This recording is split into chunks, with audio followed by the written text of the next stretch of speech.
نومورکي اتلان.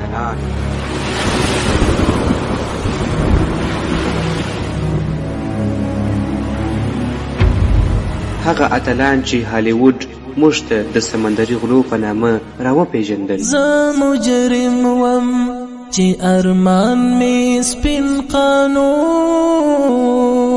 و، پر ما پورې دغه تور و بل څه نه و، شهادت مې پر تا پو. 11مه برخه. موږ په تېره برخه کې ویل چې عروج او د هغه ملګرو د هسپانوي بیړۍ پر لور باندې خپله بیړۍ روانه کړله او هغو ته دا یقیني شوه چې دا هماغه بیړۍ ده چې د مخامخ کېدو سره یې دوی ویریږي، په ځانګړي ډول وروسته له هغه چې د هغه کښتۍ له لوري د الله اکبر نارې واورېدل شولې. په هسپانوي بیړۍ کې سمندریانو په پټو خبرو پیل وکړ، سترګې د ویرې څخه ډکې وې او د هغه تکبیر غږ ویروله چې د مقابل لوري څخه پورته کېدی. یوه وویل آیا دا هماغه ده؟ بل وویل دا غله دي، تباهي دي وي، څه بد قسمت و چې زه یې دې سمندر ته راوستلم. دریم وویل که زموږ کپتان کافي هوښیار وای نو تسلیمېدل به یې غوره ګڼلی وای. هغه وویل بې جګړې تسلیمېږو؟ ته د ښځو په شان خبرې کوې. یو بل ورته مخ کړه ویې ویل هوښیار سه، دوی مسلمانان دي، زه یې ښه پېژنم. هغوی ته جګړه لکه تفریح داسې ده کله چې اندلس اداره کاوه، خو نن ورځ دا تر هغې هم مهمه ده. هغه وویل څه وایې؟ ملګري وویل ښکاري چې تا را نه دي اورېدلي، او بیا ټول نظرونه هغه بیړۍ ته واړول چې لا هم ورته رانږدې کېدله او د هغې د سمندریانو بڼه ورو ورو روښانه کېدله او د تکبیرونو غږونه نور هم لوړېدله. د دواړو بیړیو هیکلونه یو بل ته نږدې شوله او مسلمانان سمندریان ژر تر ژره پاچاهي بیړۍ ته وختله. هلته د دواړو خواو ترمنځ سخت او خونړی جنګ پیل سو، سرونه والوتل، وینې تویې سوې او مړي پر مړو پرېوتله. علي د هغه ملګري خیرالدین او عروج بې ساري زړورتیا او اتلولي وښودله. هر څوک په دې شیبو کې د لومړۍ درجې جنګیالی سوی و او هغه ځواک او زور یې کاراوه چې الله جل جلاله ورکړی و، ځکه دوی د خپلو مظلوم ورونو دردونه او ربړونې نه هېرول، شکنجه، بد چلن او بې رحمه وژنې چې هسپانویانو پرې کړې وه. دا ټول یې په یاد وه، نو ځکه هر یو د زړه له تله جنګېدی. هغوی لکه تل په دې جګړه کې هم پوره مهارت او چټکتیا وښودله. هر څه چې د هسپانویانو لپاره د حیرانتیا سبب کېدای سو هغه څخه یې کار اخیستی، لکه ټوپونه یې وهل، په رسیو یې ځانونه راځړول، په هوا کې یې ځانونه تاوول، داسې لکه بیزوګان یو خوا بل خوا غورځېدله. هغوی دومره ویره خپره کړه چې د دښمن زړه یې رېږدوی. دا یو بې مثاله زړورتیا وه چې هر چا ته یې حیرانتیا ورکړې وه. د جګړې په منځ کې علي یو هسپانوي ولیدی چې غواړي د شا څخه خیرالدین باندې حمله وکړي، نو ژر یې غږ کړ په داسې حال کې چې تور یې ورو غورځوله. ویل پام کوه. خیرالدین حیران سو، خو سمدلاسه یې ولیدل چې هسپانوي سړی د هغه پر غاړه راپرېوتی او مړ سو، په داسې حال کې چې تور یې د شا د خوا څخه وزړه ته ورغلې وه. علي نږدې راغی او تور یې ویستله او ورته یې وویل کوښښ وکړه چې بل ځل ځیرک اوسې. بیا روان سو او جګړې ته ننوتی، په داسې حال کې چې د خیرالدین سترګو د هغه تعقیب وکړ. د یو ساعت څخه کم وخت وروسته هر څه پای ته ورسېدله او د دواړو بیړیو حالتونه آرام سول. عروج او د هغه ملګرو د هسپانوي بیړۍ له عملیه څخه یو شمېر کسان ژوندي ونیوله چې پکښې یو ځوان، یو پادري او څه نور اوبازان هم شامل وه. د بیړۍ ټول مالونه، توکي او وسایل هم د مسلمانانو لاس ته ولوېدله. بندیان د قومندان عروج مخې ته راوستل شول او د هغه ورور خیرالدین هم نږدې ولاړ و. صالح چې د عروج یو معاون و ویې ویله دا ټول هغه کسان دي چې یا خو مو نیولي دي او یا خپله تسلیم سوي دي چې نه 40 کسانو ته یې شمېر رسېږي.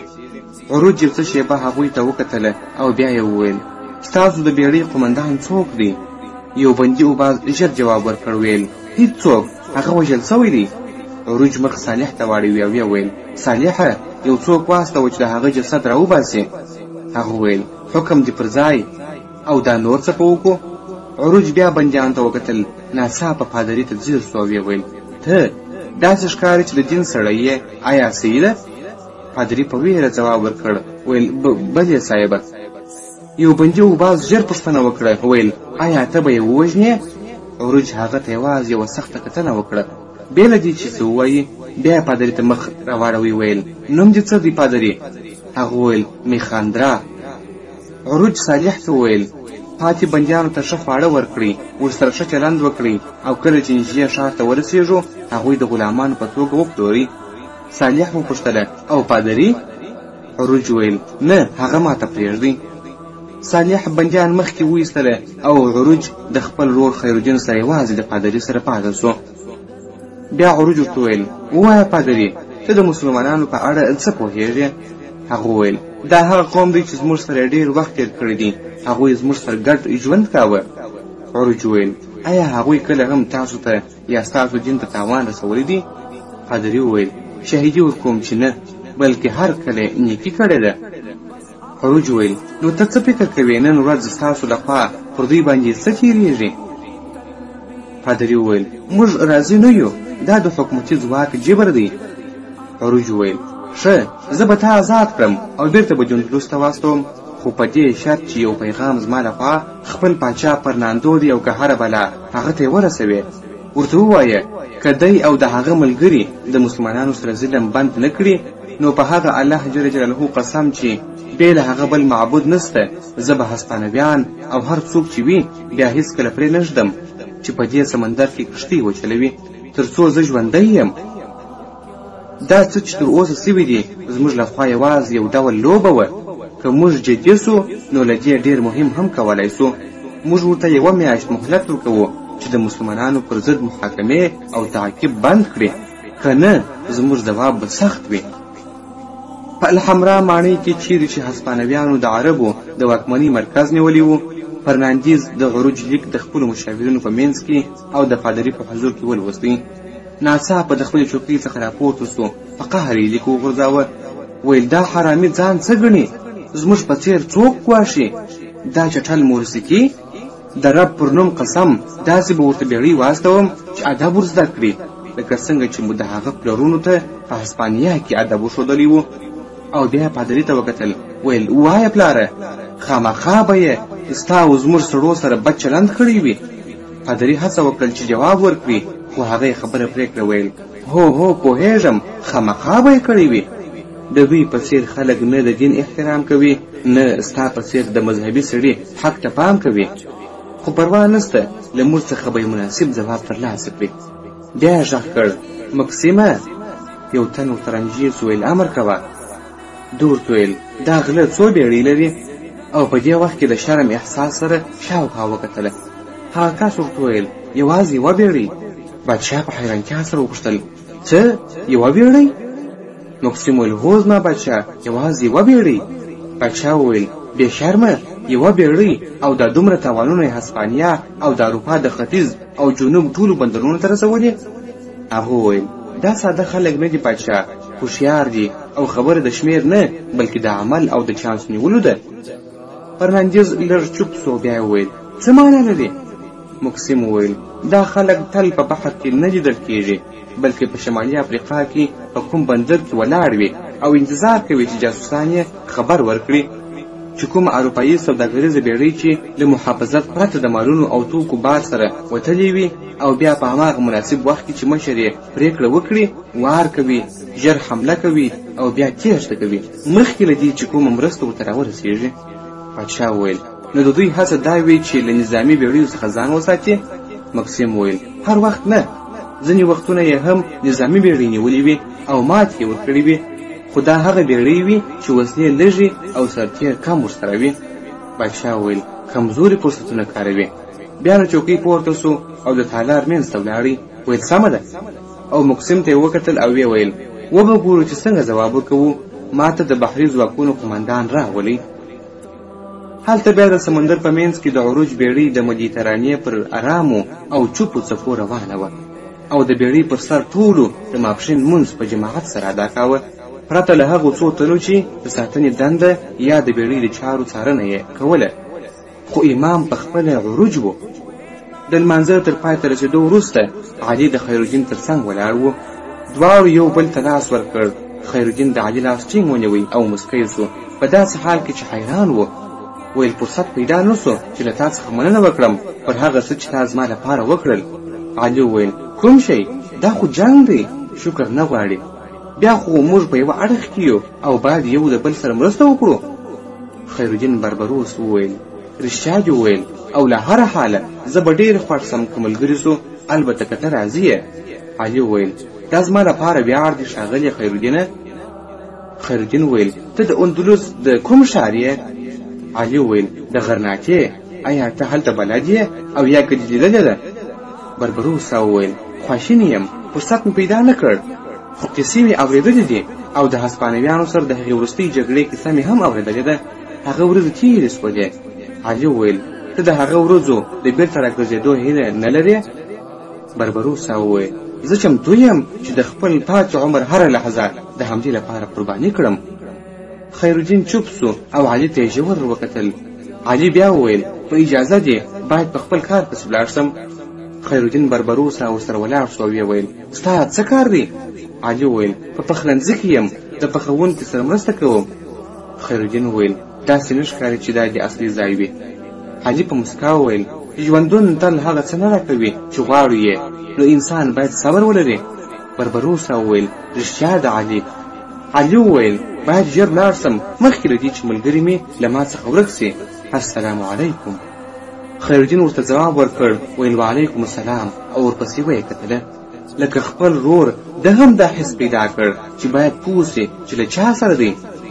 خیرالدین غوښتل چې د هغه وروسته د علي سره پیژندګلوي وکړي، خو ترجیح یې ورکړه چې باید تم سي.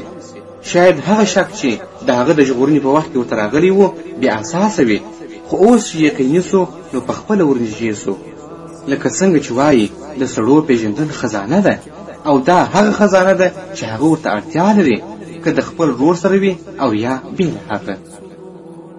کله چې ماښام راغی نو عروج د خپلو درو مرستیالانو سره یو ځای ناست و، صالح، ایدین او تورغود، او د خپل رور سره او د یو مهم کار په اړه یې بحث کاوه.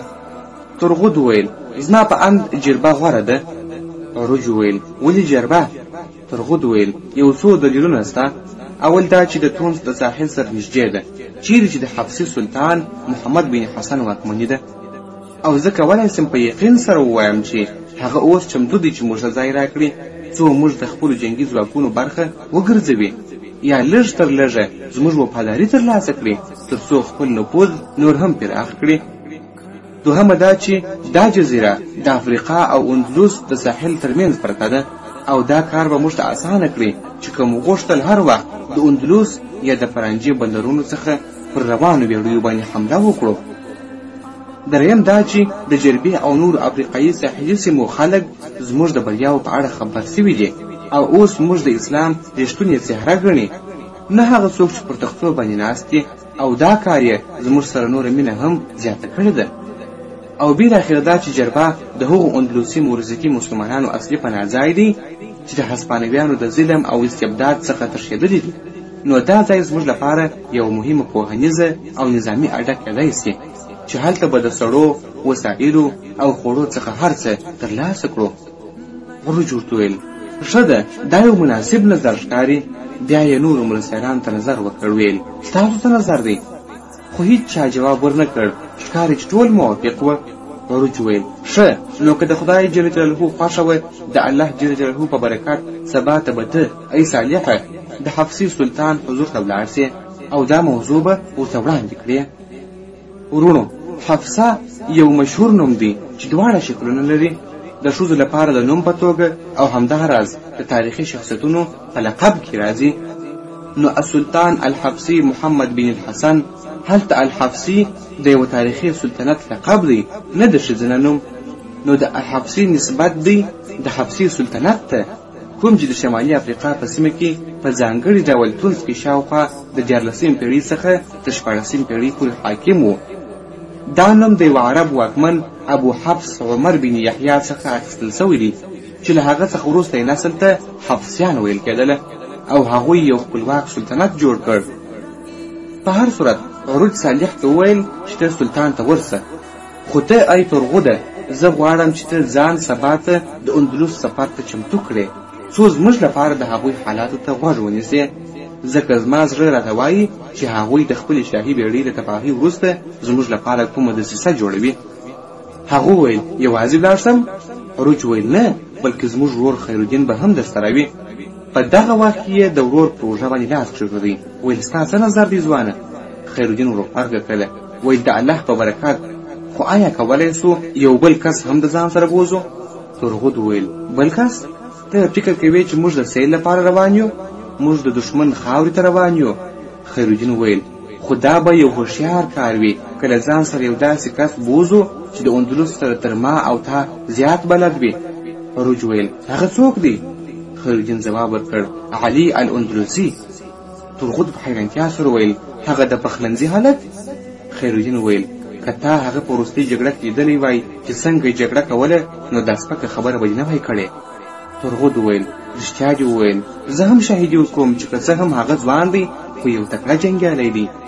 عروج ویل په هر صورت خیرالدین رښتیا وایي، ځکه دی زموږ څخه د اندلس په خاوره کې زیات خبر دی، ځکه چې په خپله د هماغې سیمې څخه دی. ماښام په رارسېدو سره په شنه ټاپو کې چې د اندلس پر ساحل پرته وه یوه وړوکې کښتۍ یوه ډبرینې غاړې ته نږدې ورسېدله. پکښې 4 تنه سپاره وه. د هغه څخه کښته سوله تورغود، خیرالدین، علي الاندلسي او یو بل بحري. تورغود هغه ته مخ کړ، ویې ویل په همدې ځای کې 3 شپې وروسته په همدې وخت باندې راځه.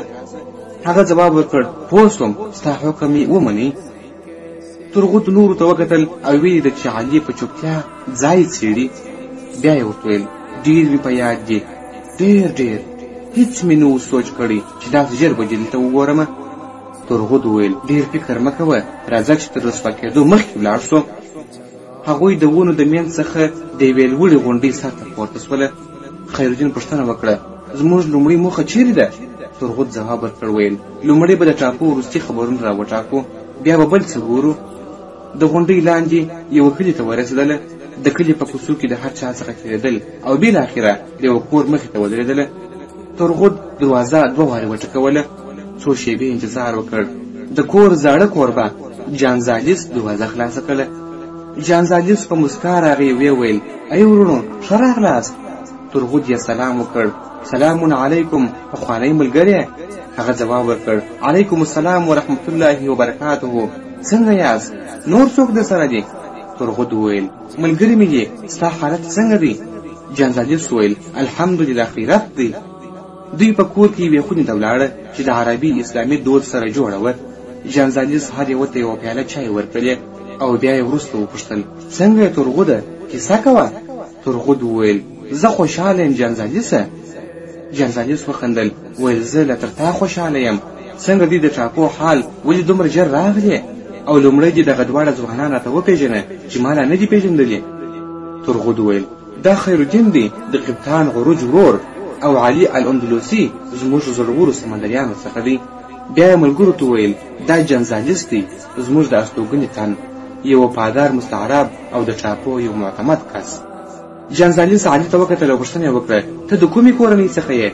علي ځواب ورکړ آیا تا د اندلس د کورنیو نومونه زده دي؟ جانزالیس وویل هو که ټول نه وي نو تر ټولو مشهوره یې پېژنم. علي مسکا وکړله، ویل زه د معافري کورنۍ څخه یم، د مظفر ابن عامر د زوی مولانا المنصور د کورنۍ څخه. هغه زما 5م نیکه و، خدای دې ښاد کړي، کوم چې پر اندلس او خلکو یې ستر خدمت کړی و. بیا تورغود ته وکتل او ویې ویل عادي خبره ده، هر څه د خدای په لاس کې دي، څوک نه پوهېږي چې خیر په کوم ځای کې دی. جانزالیس وویل رښتیا ده، هېڅوک د خیر په ځای نه پوهېږي. بیا یې وویل خپل د تیرو یادونو خبرې به پرېږدو، اوس راته ووایه چې د هسپانویانو وروستي خبرونه څه دي؟ څه نوي سته؟ تورغود مسکا وکړه، ویل ډېر څه سته، ډېر، هغه به دې حیران کړي.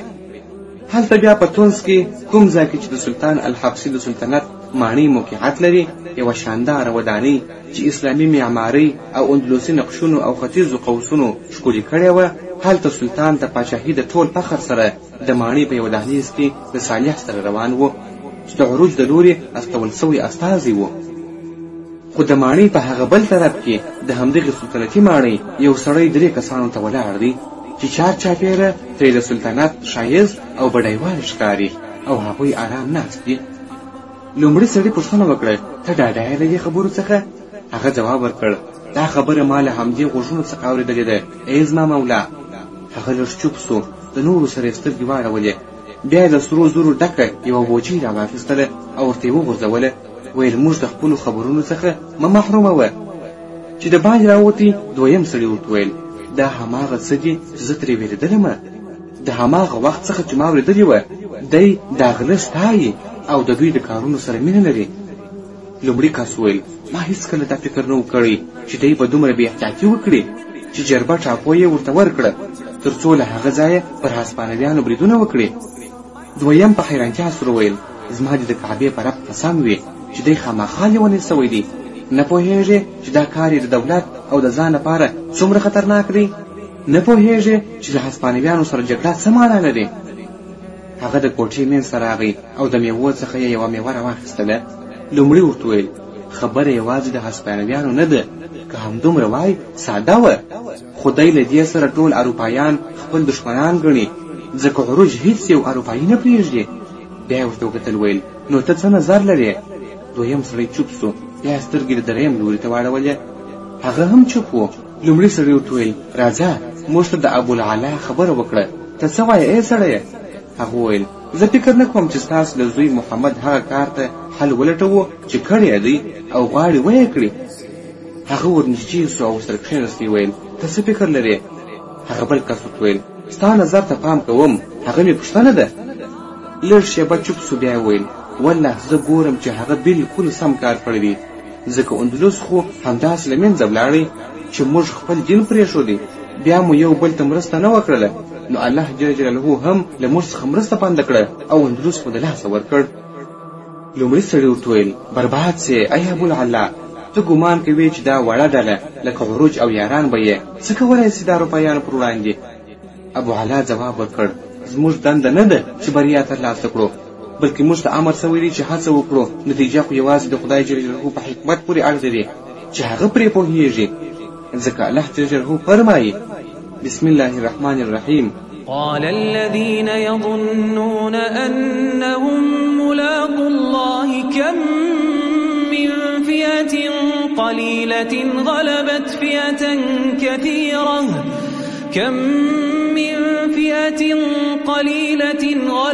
فئة كثيرة بإذن الله والله مع الصابرين.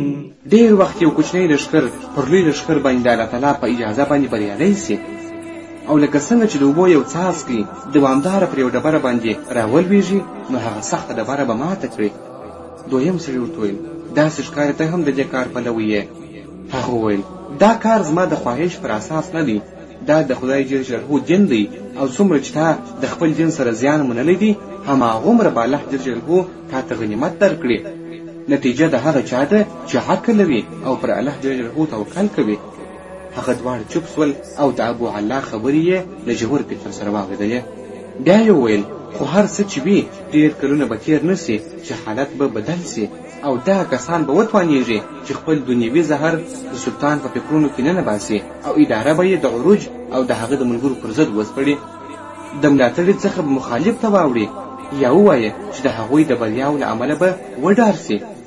همداسې د سلطنت او پاچاهي او هر څوک چې ترسره کوي که یې شخصیت پیاوړی نه وي او اداره د اوسپنې په څېر ټینګه نه وي نو سلطنت به ترې وتښتي او خواهشات به له هغه سره لوبې کوي، او پای به یې داسې وي لکه د مني د پای پاڼه ژړه وچه سوې او بې ژونده چې د یو سپک نسیم سره الوتنه کوي. د 2 ورځو وروسته تورغود، خیرالدین او علي اندلسي د جانزالیز په ملګرتیا د هغو غونډیو پر غاړه ولاړ وو چې د ملقا یا ملجا ښار ته کتل کوي. هغه ښار چې هسپانویانو اشغال کړی وو او هلته یې د کښتیو جوړولو یو لوی ورکشاپ جوړ کړی وو. تورغود وپوښتل دا ورکشاپ کله کار پیل کړ؟ جانزالیز ځواب ورکړ ویل شاوخوا 2 میاشتې وړاندې یې پیل کړی دي، وروسته له هغه چې موږ د هغوی شاهي کښتۍ ووهله. تورغود ویل بالکل، او ته څه معلومات لرې؟ جانزالیز ویل هغه معلومات چې ما ترلاسه کړي دي دا دي چې دوی غواړي 4 غټې جنګي کښتۍ جوړې کړي تر څو ستاسو بریدونو ته ځواب ووایي. ترغود یوه شېبه چوپ سو او د کار جریان ته یې وکتله. بیا یې جانزالست وویل او نور څه؟ زما مطلب دا چې نور متحد سلطنتونه به هم داسې وکړي که دا ټول په دې پروژه کې ګډ دي. هغه وویل زه هم دا هڅه کوم چې دقیق معلومات راټول کړم، خو موږ ته ځینې اوازې او اشارې رسېدلې دي چې د جنوا او سیسلیا پاچاهان او نور اروپایي مشران هم ورته ګډ پلان ته تیاری نیسي، خو تر اوسه یقیني نه ده. خیرالدین وپوښتل ته فکر کوې چې دوی غواړي مغرب باندې یرغل وکړي؟ د هغه دواړو سترګې د دې پوښتنې سره وغړېدلې. ویل زه دا خبره ناشونې نه ګڼم، په ځانګړې توګه ځکه چې د کښتیو شمېر تر اوسه دومره نه دی چې ووایو دوی د داسې دښمن پر ضد چمتو کیږي چې یوازې یوه کښتۍ لري او بیا دوی به داسې یو فرصت له لاسه ورنه کړي وروسته له هغه چې پر اندلس یې ولکه ټینګه کړې ده. خیرالدین وویل په والله رښتیا دې وویل، لا هم د دوی اشتها نه ده بنده سوې. په الحمرا ماڼۍ کې ملکه ایزابیلا له خپل میړه فرناندیز سره د یو مهم کار په اړه مشوره کوله. هغه د میلمنو په لویه کوټه کې په یوه چوکۍ کې ناسته وه او باچا د کړکۍ څخه د باندې ته کتله. د دې دواړو ترمنځ اړیکه د میړه او میرمنې د محبت اړیکه نه وه، دا اړیکه د اوله څخه یوازې د ګډو سیاسي ګټو پر بنسټ جوړه سوې وه. څو د اندلس څخه مسلمانان عربان وشړي او خپل سلطنتونه قشتاله او ارغون پراخ کړي، او کله چې موخه پوره سوه نو د شک، بې باورۍ او بې احترامۍ په ذات دوی ترمنځ عامه خبره سوله. ملکې ترې وپوښتل ته نه وینې چې دا ستا د کښتیو لوی پلان د پاچاهۍ خزانې ته ډېر تاوان رسوي؟ هغه وویل خزانه؟ ته نه پوهېږې چې تر اوسه دا پروژه 400,000 طلایي سکې خوړلي دي، حال دا چې لا هم د کار لومړني پړاوونه روان دي. او بیا ایزابلې ته ورنږدې سو او ویل زه پوهېږم، خو ته نه پوهېږې چې ستا جاسوسان تا ته نیمه خبره راوړي. ایزابیلا وویل څه وایې؟ دا مصارف خو د سلطنت له بودیجې څخه نه پرې کېږي. خاوند یې بېرته کړکۍ ته وکتل، ویل دا پیسې د مورسکي مسلمانانو دي، ما د مالیاتو اخیستونکو ته امر کړی دی چې پر دوی نوي مالیات وضع کړي. ایزابیلا په غوسه پاڅېده، ویل نوي مالیات؟ هغه ویل هو بالکل. ایزابیلا نږدې راغله، ویل کله او څنګه دې دا کار زما د اجازې پرته وکړ؟ فرناندیز هغې ته وکتل، مسکا یې وکړه، بیا یې ویل نه مې غوښتل ستا ښکلي مغز د داسې بې ارزښته کارونو څخه ډک کړم. ایزابیلا وویل دا څه دي؟ تا خو عقل بایللی دی، پوهېږې چې دا دې څه کړي دي؟ ته د مورسکیانو کرکه نوره هم زیاتوې، حال دا چې هغوی مخکې له زموږ د لوړو مالیاتو له کبله له موږ سره خفه دي. فرناندیز وویل پرېږده، زه پوهېږم چې څنګه یې کنټرول کړم، ارامه سه، په زوره نه. دا خو ستا مشهوره جمله ده چې د هسپانیا لپاره هر څه قرباني کېږي، که نه هېر خو به دې نه وي. ایزابیلا وویل نه هېر مې نه دي، خو ګرانه دا. خاوند یې خبره پرېکړه، ویل ګرانې ایزابیلا ته یوازې د دې کښتیو د پروژې له امله غوسه یې که نه؟ ایزابیلا چوپ سوه او ورته یې وکتل. فرناندیز وویل یقین وکړه هر څه چې کوم زموږ د مصلحت لپاره دي، زما، ستا او زموږ د لور خوانې لپاره چې وروسته له موږ څخه به دا سلطنت ورته په میراث پاتې سي. موږ باید دا سلطنت داسې پرېږدو چې خلک یې وډار سي، قوت ولري، او د اروپا خلک خو پرېږده چې حتی عرب مسلمانان د سمندر له هغې غاړې هم ترې وډار سي. موږ باید دنیا ته وښیو چې زموږ سره اوس لوبې نه کېږي، موږ اوس قوت لرو، او که څوک زموږ دښمني وکړي موږ یې ژر جواب ویلی سو. ملکه هم کرا کرا د هغه خبره ومنله او چوپ پاته شوه.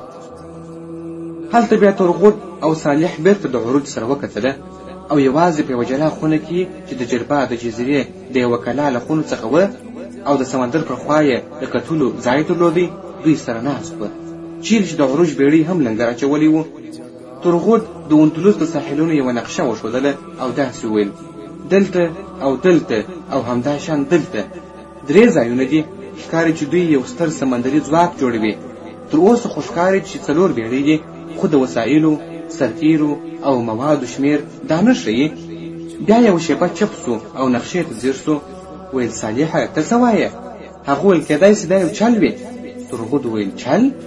صالح ویل بېشکه هغوی به دا هم سنجولی وي چې موږ ورباندې جاسوسي کولی سو، نو ښایي دوی راته داسې ښکاره کړي چې ګواکې ډېرې بیړۍ جوړوي تر څو موږ وبېروي او یا زموږ حملې کمې سي. ترغود یې تایید وکړ او بیا ویل یو د منلو وړ لیدلوری دی. بیا یې وویل او زموږ د ورور څایه ده او په دغه وخت کې خیرالدین ته وکتله. خیرالدین وویل زما رایه دا ده چې موږ باید د چا څخه کومک وغواړو، هر څه چې وي. ټول یو بل ته وکتله. بیا یې وویل د چا څخه؟ د حبسیانو څخه، که د زنایانو څخه، او که د هغو والیانو څخه چې په الجزایر او طرابلس کې د ویرې څخه ډارېږي، د چا څخه د مرستې تمه لرې؟